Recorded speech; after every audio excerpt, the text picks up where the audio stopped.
When an elegant elderly woman walked into one of Charleston's most exclusive restaurants, no one expected her quiet presence would ignite a moment of truth. What started as subtle disregard turned into a public reckoning that left the entire room silent. This is the story of grace, silent strength, and the son who stood when it mattered most. The late afternoon sun cast long golden streaks across the polished windows of Rosewood Table and Cellar, one of Charleston's finest restaurants, nestled between centuries-old oaks and cobblestone streets. Inside, soft jazz floated through the air, weaving itself between the quiet hum of conversation and the rhythmic clink of cutlery against porcelain. It was the kind of place where people wore tailored jackets for dinner and toasted to promotions, anniversaries, or nothing at all, just the luxury of being able to afford a meal in a place where the lighting was low and the service discreet. The evening crowd was just beginning to settle in, and the staff moved with practiced ease. Then the front door opened, letting in a warm breeze, and with it a presence no one expected. Mrs. Thelma Warren stepped into the room with quiet poise. At 76 years old, she carried herself with a grace that needed no announcement. Her wine-colored coat was tailored to perfection, its velvet collar folded neatly over a high-collared blouse. A string of small pearls hugged her neck, and her earrings glinted as she moved. Tucked under her arm was a small leather handbag. Nothing flashy, but well-kept, elegant. Her shoes clicked softly against the polished floor, and though her steps were measured with age, her back remained straight, her chin held high. She didn't scan the room nervously or look for attention. She simply approached the hostess stand with the kind of dignity that made a few patrons glance up from their menus without knowing why. "Good evening," she said. Her voice even, refined. The young hostess, no older than 20, offered a smile that didn't quite reach her eye. Her fingers hesitated over the screen of her tablet. Good evening. Do you have a reservation, ma'am?" Her tone was polite, but there was something else. An edge of uncertainty, maybe even discomfort. "Yes," Mrs. Warren replied. "Under Thelma Warren, for one." The hostess nodded quickly, scanning the list, then motioned toward a table tucked near the kitchen doors. "Right this way." It wasn't the worst table in the house, but it was close enough to hear the swinging of the doors and the bark of the head chef during the rush. The space was narrow, isolated, not where the regulars or high-profile guests sat, but Mrs. Warren said nothing. She thanked the hostess, took her seat, and folded her hands neatly on the table, glancing over the leather-bound menu with a calm that came from a lifetime of knowing how to hold space with dignity, even when that space tried to shrink you. A few minutes passed, then several more. Servers swept by her table without a glance. Glasses clinked around her, laughter rose and fell like the tide, and still no one came. She sat patiently, not fidgeting, not checking her phone, just waiting.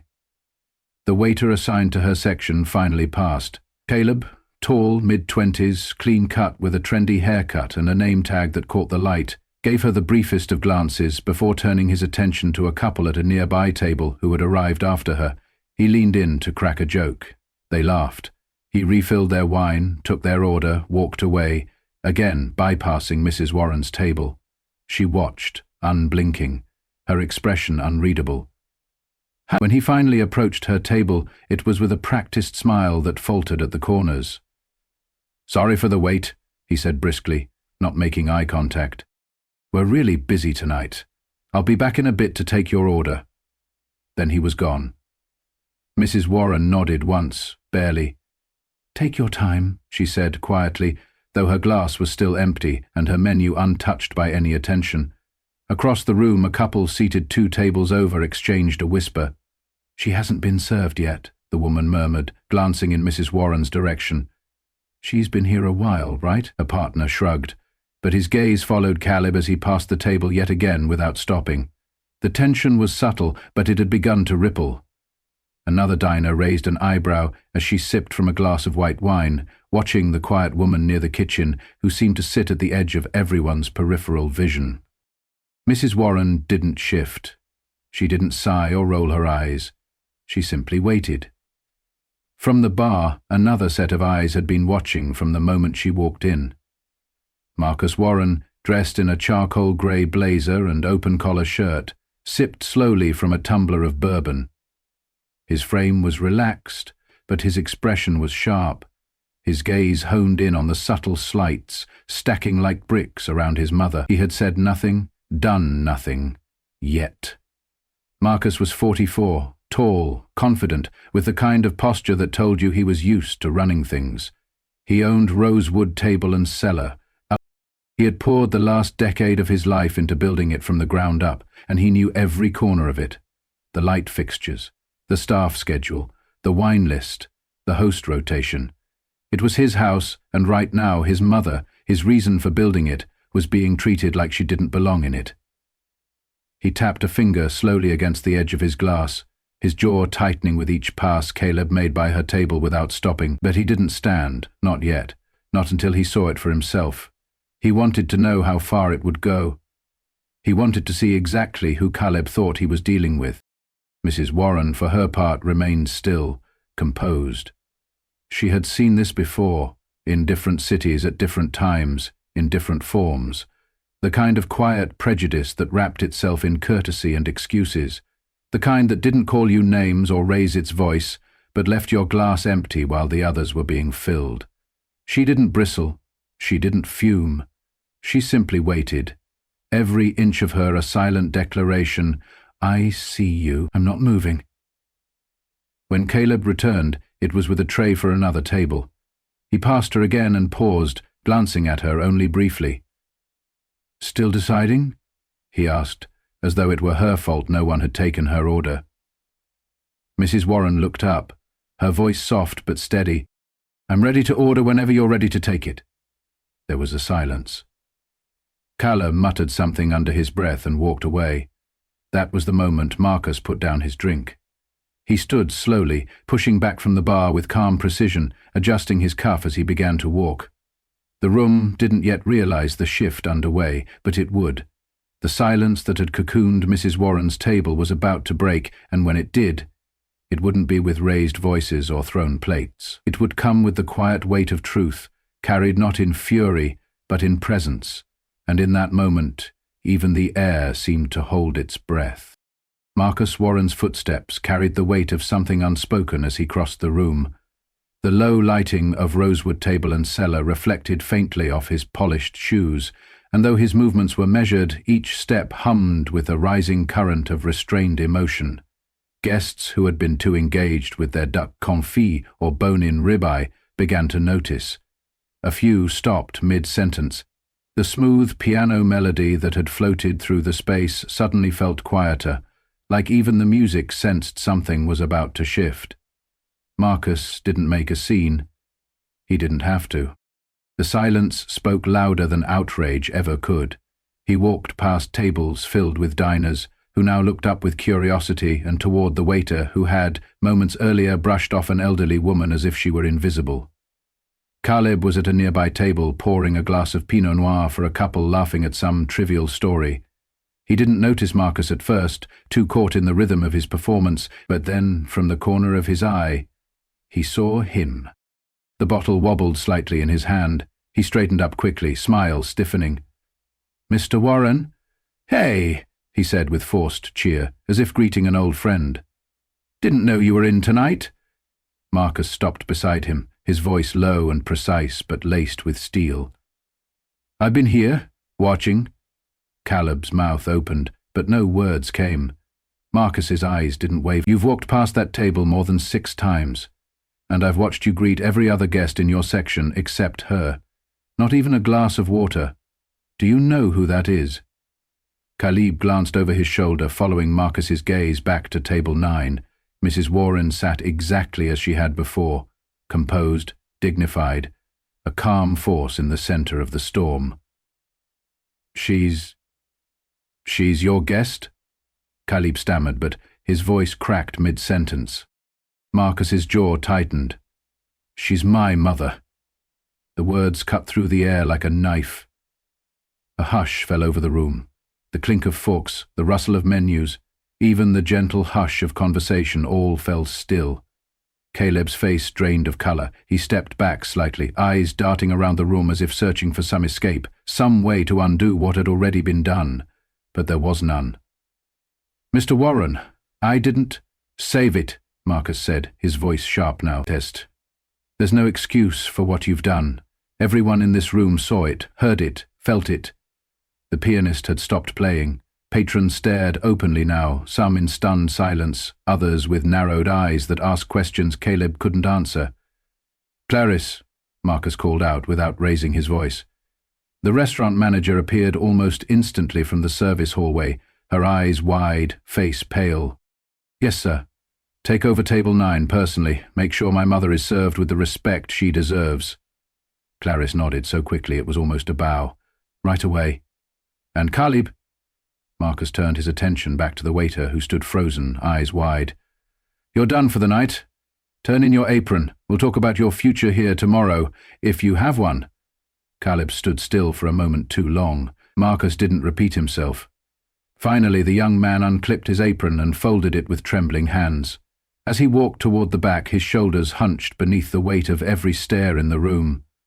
The heavy front door clicked shut behind him, leaving behind a silence that seemed to breathe on its own. Marcus let it sit for a moment, then turned and walked calmly toward table 9.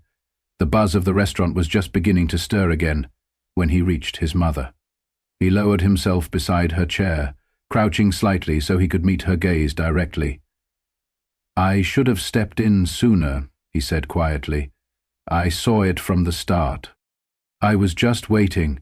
Mrs. Warren looked at him for a long moment, her expression softening, her eyes deep and knowing.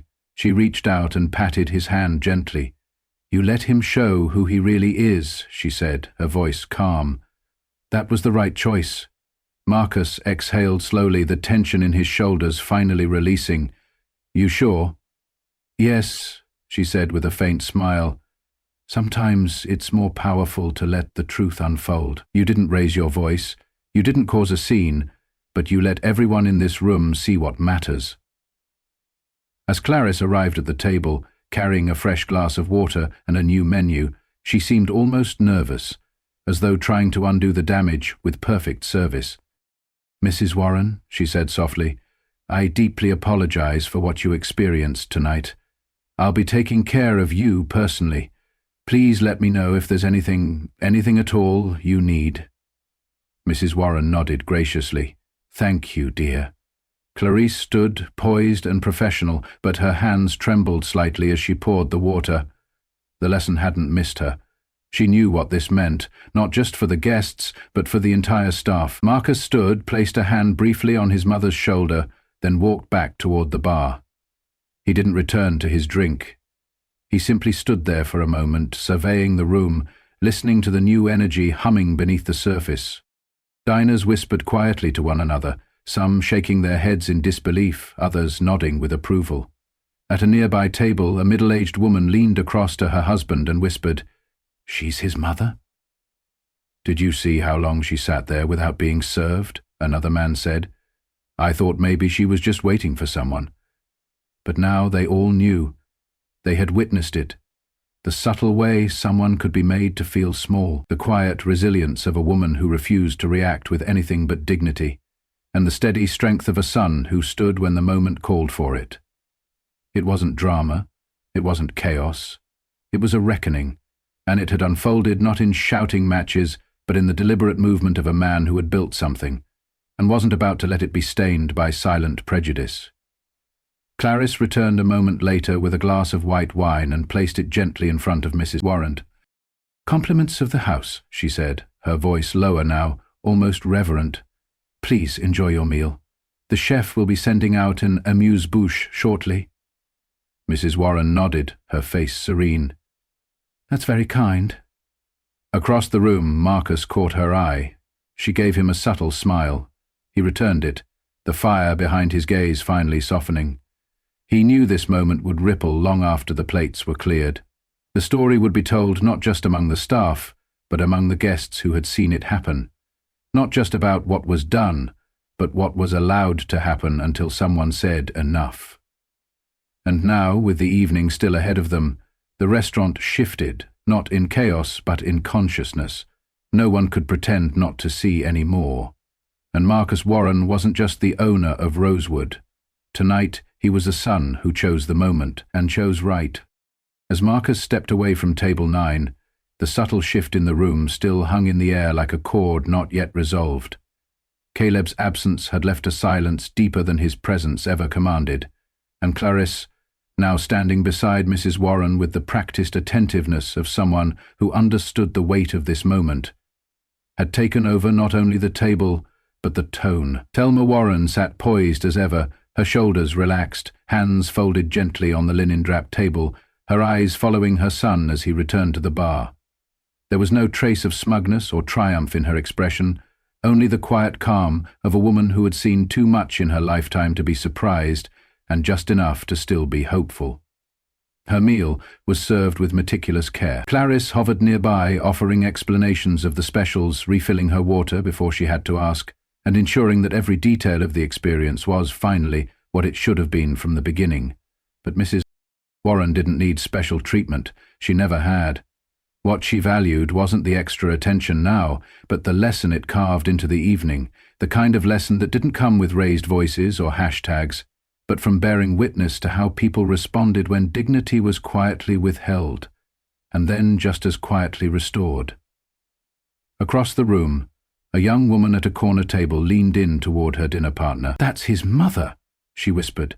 "I had no idea." Her companion nodded slowly. "And he owned the place this whole time." They weren't the only ones. Several guests had now turned their attention from their meals to the lesson that had unfolded in real time, and though the clinking of silverware had resumed and the pianist had gently returned to his keys, the atmosphere felt different, denser, more grounded. You could feel the change in the lowered voices, in the way servers approached tables with an added measure of attentiveness, in the way Clarisse moved through the dining room with new gravity in her step. At table 9, Mrs. Warren savoured each bite of her dish, not just for its flavour, but for the meaning it had come to hold. She had not come to Rosewood to teach a lesson. She had not come to make a point. She had come because she trusted the space her son had created.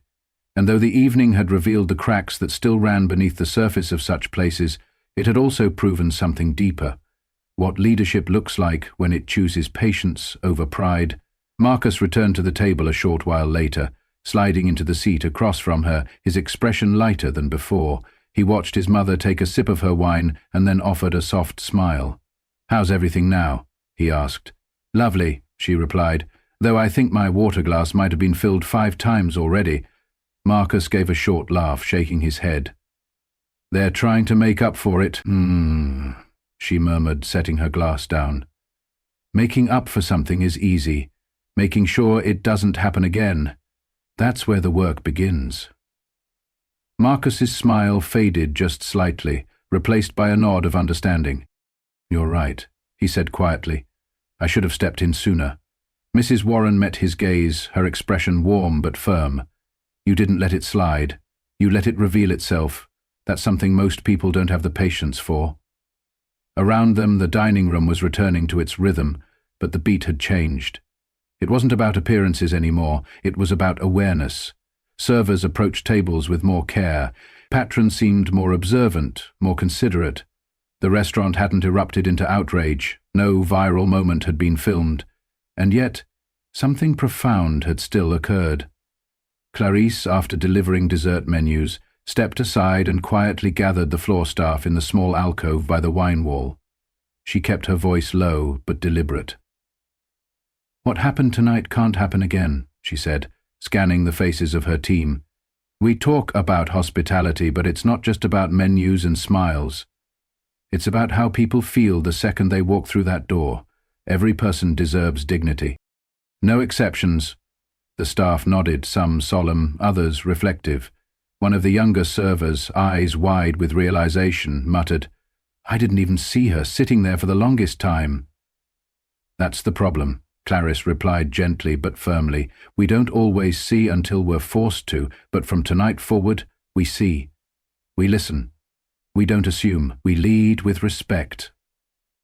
Back at table 9, Mrs. Warren had just finished her dessert, vanilla bean panna cotta with blackberry compote, and dabbed the corners of her mouth with her napkin. Marcus leaned back slightly, watching her with quiet reverence. "You've always been my compass," he said. "Everything I built here, it was because of what you taught me." "And now you're the one setting the tone," she said, standing slowly as he offered his arm. "Make sure you use that voice for more than just menus and ambience." Marcus escorted her through the restaurant, past the tables where guests subtly nodded their acknowledgement, past the piano where the player met her gaze with a soft smile, and to the front door, where the hostess now stood a little straighter than she had earlier. As they stepped outside into the cool Charleston air, the golden light of the restaurant framed them from behind. "You did good," Mrs. Warren said, her voice carrying the weight of love and expectation. "You reminded people of what matters." Marcus exhaled deeply, then nodded. "I just wish it hadn't needed to happen at all." She placed a gentle hand on his arm. "What matters is how you responded. That's what they'll remember." And she was right. Inside, the guests continued their meals, but the story of what happened tonight would travel far beyond the restaurant's walls. It would be whispered between couples on the drive home, recounted to friends over morning coffee, and remembered by the staff during the quiet moments before the next shift.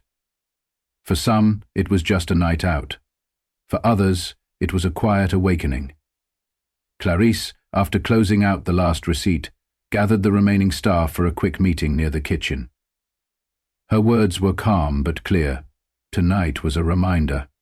Prejudice doesn't always shout. Sometimes it whispers.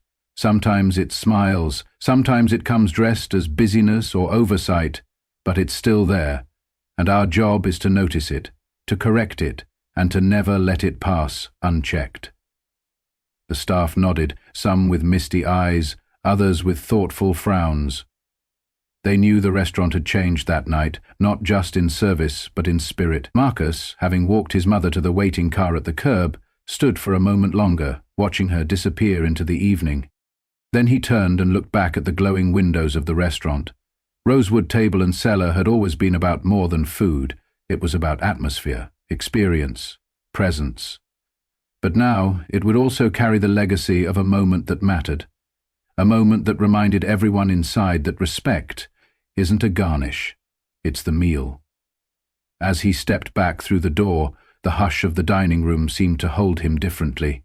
The energy a little more reverent, a little more aware. The lesson had landed, the story had taken root, and the night would not be forgotten, not by the guests, not by the staff, not by the son who stood when it mattered, not by the mother who never had to raise her voice to teach the most important lesson of all. What happened that night at Rosewood Table and Cellar wasn't just a moment of discomfort. It was a reflection of something deeper that still lingers quietly in our society. Mrs. Thelma Warren, with her elegance, patience, and unwavering dignity, taught us all something powerful, that the loudest strength often comes in silence, and that respect is not something people should have to earn. It's something we're all owed, the moment we walk through the door. Caleb's actions weren't overt. He didn't say anything cruel. He didn't raise his voice. But that's the very nature of the problem. Sometimes the most dangerous kind of prejudice is the kind that hides behind politeness, behind excuses like being busy or overlooked. And sometimes it takes someone brave enough to sit through it with grace, and someone strong enough to stand up when it counts, to reveal it for what it is. Marcus Warren didn't explode in anger. He didn't call for public shame. What he did was more powerful. He let the truth unfold, and then he acted with integrity. As a leader, as a son, as a man. And by doing so, he reminded everyone watching, staff, guests, and now you listening, that we are all responsible for the spaces we create, whether it's a restaurant, a workplace, a home, or even the table we sit at. We must ask ourselves, does everyone here feel seen, heard, respected? So here's the lesson. When you see someone being treated unfairly, say something. Do something. It doesn't have to be dramatic. It doesn't have to be loud, but your action or inaction becomes part of the story.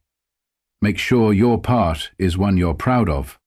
And if you've ever been on the other side of that silence, if you've ever been dismissed, overlooked, or made to feel like you didn't belong, remember, Mrs. Warren, remember that your worth isn't dictated by someone else's ignorance. You carry your dignity with you, and sometimes that quiet strength speaks louder than any confrontation ever could. Thank you so much for listening. If this story moved you, I hope you'll carry it with you. These are the everyday moments that shape the world around us, the ones we often miss.